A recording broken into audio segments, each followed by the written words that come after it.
Madam President, the U.S. had 75 major disaster declarations since July of 2023. Just last week, a flood tore through southern Florida, and it's only a matter of time before another state is hit. This natural disaster caucus is growing, and it's growing quickly.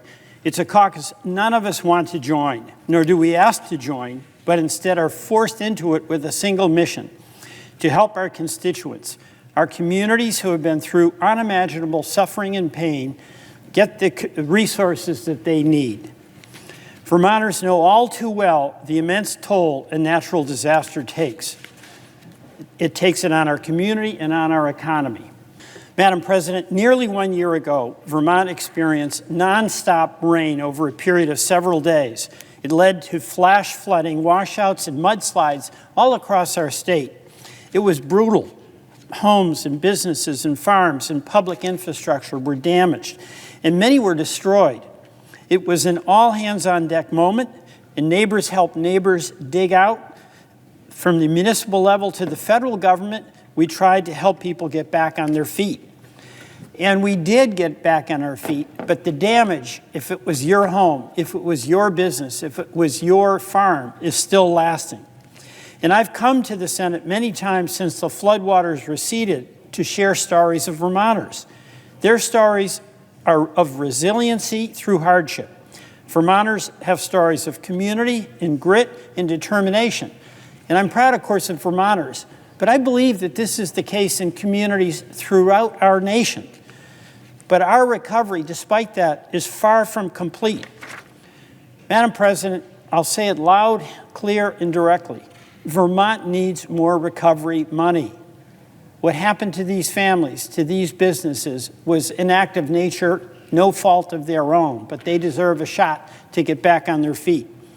And as I revisit communities that were hit hard by flooding, places like Barre and Johnson, Hardwick, Montpelier, Ludlow, Londonderry, it's clear that work to recover from this flood will last for years. There are home and business buyouts that are stalled, farmers that need help, and resiliency projects that need to get done before the next flood comes. And it'll be coming. Madam President, we need supplemental disaster funding, and we really do need it now. The funds need to be flexible so that our communities in Vermont, in Hawaii, in Texas, in Florida, in California, in other states can use the funds as needed for their recovery to their unique needs. A flood and a fire require different recovery strategies, and that should be reflected in the funding. That's why the community development block grants for disaster recovery are so critical. They are flexible, they are local-led. These funds give the communities the flexibility needed to rebuild and recover, allowing them to prepare for future disasters and safeguard their communities. Senator Schatz has been a fantastic partner in this, and I'm thankful for his leadership as subcommittee chair on the Appropriations Committee.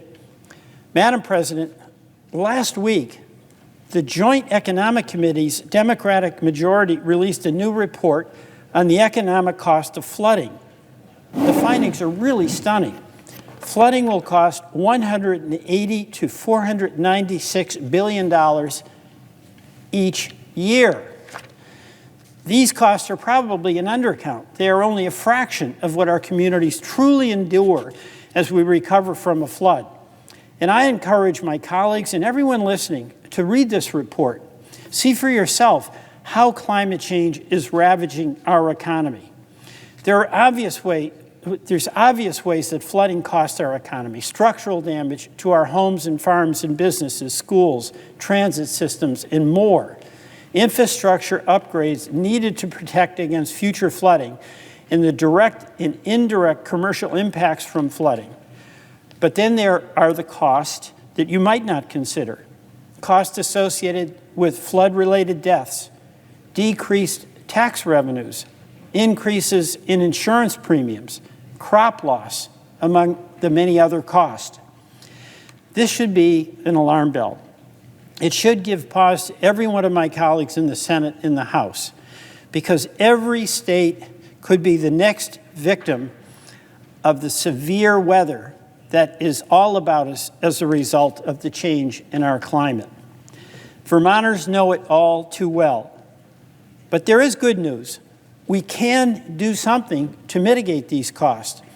Another recent analysis found that for every $1 spent on flood resiliency efforts saves up to $318 in flood-related damages. It's a pretty good return on investment.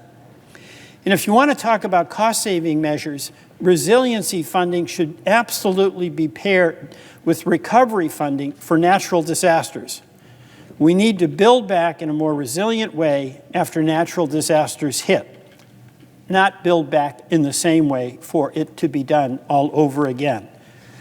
I was just in Brattleboro on Friday, where I saw a new FEMA-funded floodplain restoration project. It's terrific. A similar project helped downtown Brattleboro avoid damage during the July floods and will hopefully help the community avoid flooding in the future when the rains come again. We cannot rebuild in the same way and in the same place and hope for the best. The reality is that climate change is here, and it is unpredictable. We need to do more to make our homes, farms, and communities more resilient. Gone are the days, by the way, of so-called climate havens. In 2020, ProPublica in the New York Times Magazine published a report that found that in Vermont, Lamoille County, Orange County, and Franklin County, and Essex County were the top 4 counties in the U.S. to live in to avoid climate change-related crises. I can tell you as a Vermonter, no longer. Climate change has come to all of Vermont. I'm going to keep working with my friends and colleagues, the senior senator from Vermont, Senator Sanders, and Representative Ballot in the House, to get Vermont the flood recovery funding we need. But I want to do that in partnership with every other senator and representative whose districts need flood recovery funding. But Congress and both chambers and both parties need to come together to help all of our states impacted through a natural disaster. The next natural disaster, be it a flood, a fire, a tornado, or a hurricane, could happen in your state. And as we often say, there but for the grace of God go I. I urge my colleagues to have grace for their fellow Americans and fellow colleagues who need the help now, because you never know when your state could be next. Madam President, I yield back.